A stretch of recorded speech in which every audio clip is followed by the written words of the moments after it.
নোয়াখালী এক আসনে ব্যারিস্টার মাহবুব উদ্দিন খোকনের পক্ষে ঘরে ঘরে ভোট চাইছেন মহসিনুল্লাহ।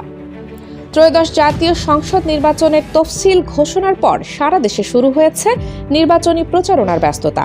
এরই ধারাবাহিকতায় নোয়াখালী এক আসনে ব্যতিক্রমধর্মী প্রচারণায় নেমেছেন বিএনপির মনোনীত সংসদ সদস্য পদপ্রার্থী ও সাবেক সংসদ সদস্য ব্যারিস্টার মাহবুব উদ্দিন খোকনের পক্ষের নেতাকর্মীরা। ব্যারিস্টার মাহবুব উদ্দিন খোকনের পক্ষে নোয়াখালী এক আসনের বিভিন্ন ওয়ার্ড ও গ্রামে গ্রামে ঘুরে সাধারণ মানুষের বাড়িতে গিয়ে ভোট চাইছেন মহসিনুল্লাহ। তিনি ধানের শীষ প্রতীকের পক্ষে গণসংযোগের পাশাপাশি বিএনপির ভারপ্রাপ্ত চেয়ারম্যান তারেক রহমান ঘোষিত ৩১ দফা দাবি বাস্তবায়নের লক্ষ্যে প্রস্তুতকৃত লিফলেটও বিতরণ করছেন।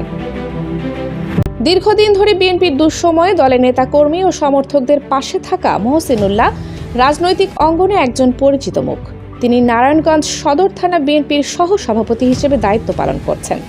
একই সঙ্গে নারায়ণগঞ্জ ৫ আসনের বিএনপির মনোনীত প্রার্থী মাসুদুজ্জামান মাসুদ এবং নোয়াখালী এক আসনের প্রার্থী ব্যারিস্টার মাহবুব উদ্দিন খোকনের নির্বাচনী প্রচারণায় সক্রিয়ভাবে কাজ করে আসছেন। স্থানীয়দের সঙ্গে মতবিনিময় ও ঘরে ঘরে গিয়ে ভোট প্রার্থনার মাধ্যমে মহসিনুল্লাহ তারেক রহমানের বার্তা সাধারণ মানুষের কাছে পৌঁছে দিচ্ছেন।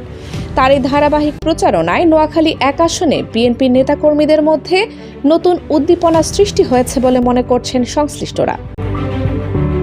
নির্বাচনকে সামনে রেখে এ ধরনের ঘরভিত্তিক গণসংযোগ ব্যারিস্টার মাহবুব উদ্দিন খোকনের পক্ষে ইতিবাচক প্রভাব ফেলবে বলে আশাবাদ ব্যক্ত করেছেন বিএনপির স্থানীয় নেতাকর্মীরা।